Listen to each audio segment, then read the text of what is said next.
Okay, welcome back.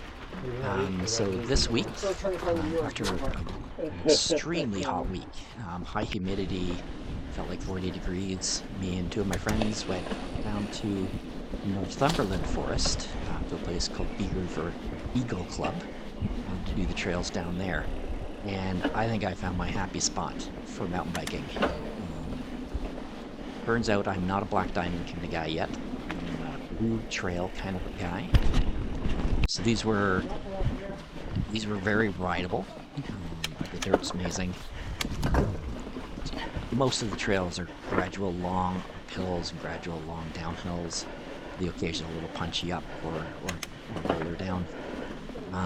Yeah, and I really enjoyed it. It's funny. I find my first 20 minutes on the bike, it's like I've forgotten how to do everything. I've forgotten what I can roll over. I've forgotten how to turn. Not that I really have a lot of that skill to begin with, but the longer I stay on the bike, the more confident I get. And, this section it looks like racing through the Forest of Endor, probably doing about 8 kilometers an hour, but it felt fast. You can see here, it's just like, this is one of the longer straight downhills. And I like this, right? This pushed me outside of my comfort zone, but not too far. And so I was able to test myself, but not really feel like I was losing control. The trails themselves, lots of poison ivy, which is typical in Northumberland Forest, so stay on the trails. A mix of sand and dirt, so there were a couple of corners that you'd go into them and the berm would be made of sand, and you'd sink a bit, and you could see where some people on, Jamie who's riding with me is riding a cyclocross bike.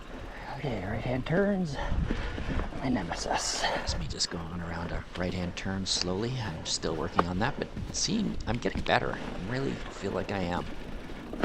Anyway, Jamie was riding a cyclocross bike, and there were a few times his tires sank. A lot more than Jim and I on our mountain bikes.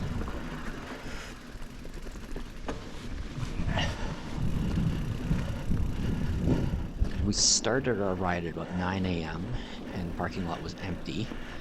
By the time we left, we were riding for about an hour and a half, that parking lot was completely full. A number of walkers, and you'll see one of the walkers, I didn't hit them, but I got very close. A few other mountain bikers. There's no motorized vehicles on this trail, but if you go into the other side of the road, there are. Yeah, doesn't it seem like I'm just going so fast? I'm being completely dropped by the people I'm riding with, but it just looks like it feels like I'm going so fast at this point. Certainly riding with more confidence.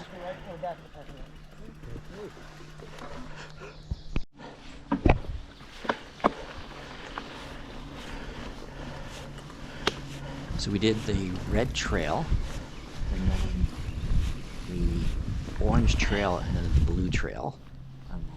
And they were all classified as blue trails.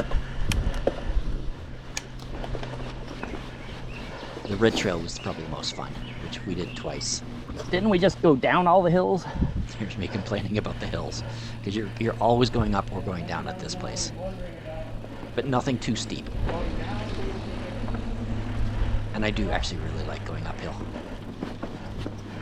It's funny, I can ride over roots and rocks going uphill that I get nervous about going over while I'm going downhill. Keep rolling.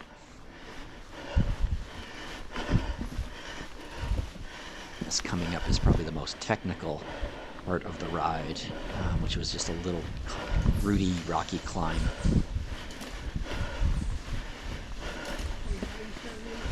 Jamie got up, no problem. Jim and I, not so much. There were parts, this was on the Blue Trail, where it got quite narrow and the poison ivy got very close to you, so you wanted to, keep your feet level when you're going downhill.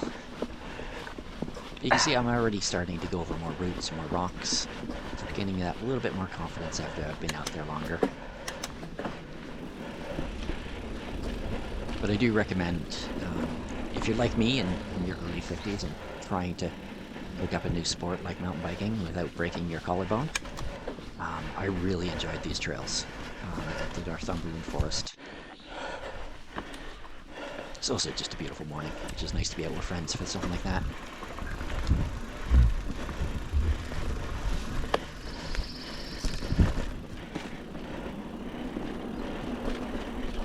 At some point on one of these trails, I hit 34 kilometers an hour. I think I remember where it was. It was a long, straight drop that was actually very well maintained. So there's nothing to hit. So I just let it go. I also had a lot of time spent at like 5 kilometers an hour, which is more my cruising speed.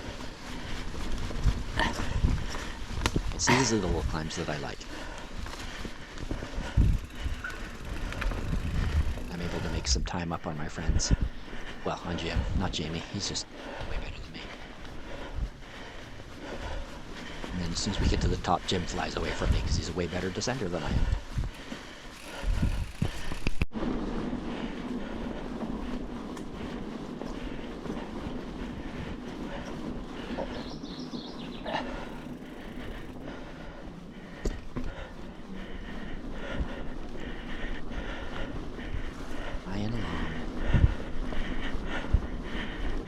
I really worked on the things that Dan's been telling me to do, leaning the bike into the corners, trusting the bike to roll over things, and like, for example, that little rock garden I just did. Oh, sorry. There's the pedestrian who we all scared. We actually bumped into her twice. Well, didn't bump into her. We encountered her twice. But I'm also working on keeping my hands light on the handlebars, not doing the death grip. It saves so much energy, makes the ride so much more fun. This is an example of me catching Jim on an uphill, and then when we go around and start going downhill, he just drops me. I think because he's not afraid of everything like I am.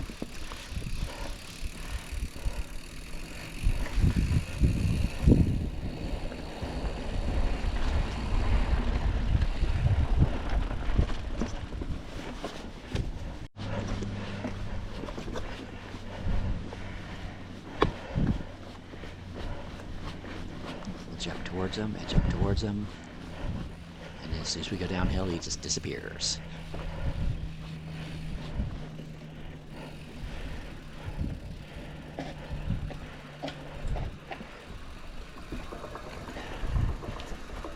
You can hear my brake rotors because I ride my brakes down the hills. And then you look up and Jim is completely gone. That's the difference between having confidence in what you're doing and me.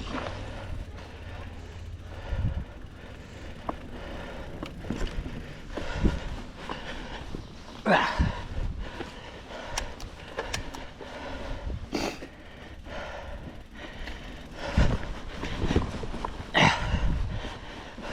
been heavy breathing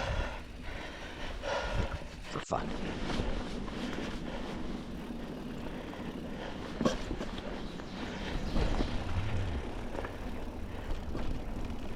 This was a fun section closing off the red trail towards the end. Nice long downhill and a right-hand turn between two trees, continuing to go downhill. I'm just trying to find a bend and making gross noises because there's a bit of a rocky section right here. Let my bike roll over them. With a left-hand turn, which I have no trouble with left-hand turns. A uni-turner, as Zoolander would say. And continuing to go down. We do hit one of the sandy corners here, which I point out to myself because there's no one around me.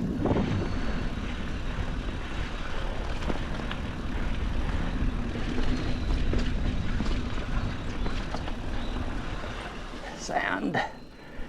There's the sand.